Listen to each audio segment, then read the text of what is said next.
Alright everyone, I've had a lot of people asking me about how I heat my tank on my 7.3 on my my old 94, the IDI. I did this before on it, pretty much the same thing. And this is my son's truck. He's got a 95 Powerstroke direct injection 7.3. So here's what we did. We take the rear tank out of the truck, clean it up, do all that kind of stuff, patch all the holes, any holes it's in on the bottom, always is in the strap area, underneath there where the straps are on both sides. So then what you do is you go along and you take the sending unit out, you cut a square out completely around that. Sorry about the noise. There. And cut it out. Okay, well I screwed up on this one with my bend. I have just a manual bender for conduit. I rent it at the local store. Anyway, I screwed up on this one. I made the bend just a little too wide on my 10-foot piece of conduit. So I got a couple kinks in it. It's no big deal. It's not going to hurt a thing. So then, basically make it look like a banana seat, I guess, on like a bike. See what I'm saying? It goes down, up, and over, and you get your two outlets there.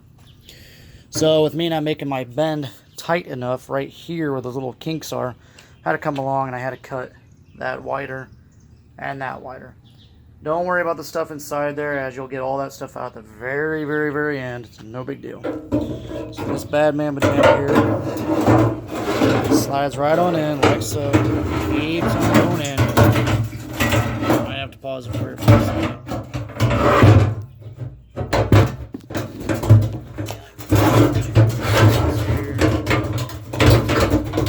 There we go. And it sits in there like that. And it rides like that. Okay, so it's pretty much below the top of the tank. See that? I'll bend this one out a little bit. Doesn't even matter, actually. So that's the way it sits. So then as it sits in there, it goes around and heats up all the oil. Now those two contact points, I'll actually put like garden hose or like a thicker piece of rubber on that. It's a really cool trick. Just spread oil on the pipe here.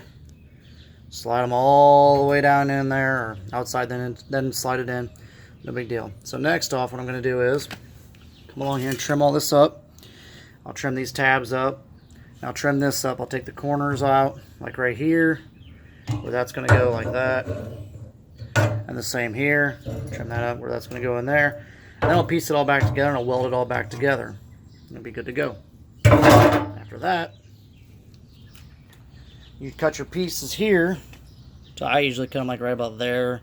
Doesn't really matter, whatever your preference is. And then you take rubber hose. You get your local hardware store. Like this. This is inch. Inside diameter. I have to get thick, hard, not hard, but thick, heavy duty stuff. And you'll slide this over top of this. Onto here, on both sides. Cut it. And leave about, I don't know, 6 inches or so. Like, so it'll look like this. Where my fingers are. Hose clamp it. And do all that. Then let me go find the pipe. Then you take 1 inch pipe, I think this is like 3 inches long or something, and you slide it into the pipe, the rubber pipe, like down to there or so. Hose clamp it, and then what I do is I take pressure washer hose. I own a pressure washing company, so I have endless amount of pressure washing hose. And from there I thread it onto this.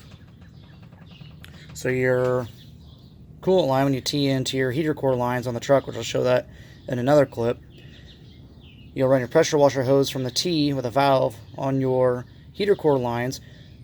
Hot antifreeze will come into here, go in this side, go down, circulate around the sending unit, heating all that oil up around in there, everything. Then it comes back out here and goes all the way back to the return side of your heater core line. Pretty simple setup. I run the pressure washer hose right in line with the fuel line all along the frame rail, insulate it. This is on a 95 7.3. You can do it just about with any vehicle you want. I have an Isuzu NPR sitting over here to my left, old truck. It runs on vegetables too. I'm going to be doing the same thing with it as a heated tank, as it runs on. I don't have a heated tank, is what I'm saying, for the Isuzu. I'll build one here after I get done doing this, and we'll go from there. You guys got any questions or comments, man, leave it down at the bottom. Let me know what's up. Oh, one other thing. I am going to paint, insulate this tank Just a real simple, quick fix. And just a little heads up on my 94 that I had. I did this exact same setup. I was out goose hunting in the field. It was really, really cold. It was like down in like the single digits, snow blowing and everything. I started my truck up on diesel. I let it sit there for probably a good 30 minutes or so. I started driving down the road. Truck's all warmed up. I was just going to try it just to see if the vegetable oil was actually warmed up enough. I did weld a bracket like right here, and I bolted in a sending unit for a thermocoupler for a gauge to tell me, just to kind of give me an idea what temperature was in my tank. And I didn't think it was reading right. It said it read 76 degrees out, and it was single digits out. And so I flipped it over and I drove probably a good 30-40 miles back home on vegetable oil in single digits, in snow, in cold, and had zero problems. None. Got back home, switched over to diesel. It was good to go. So anybody can do this. It just doesn't only work on a 7.3 with their tank. This is a 2-tank setup. I'll follow up with more video and pictures when this is completed.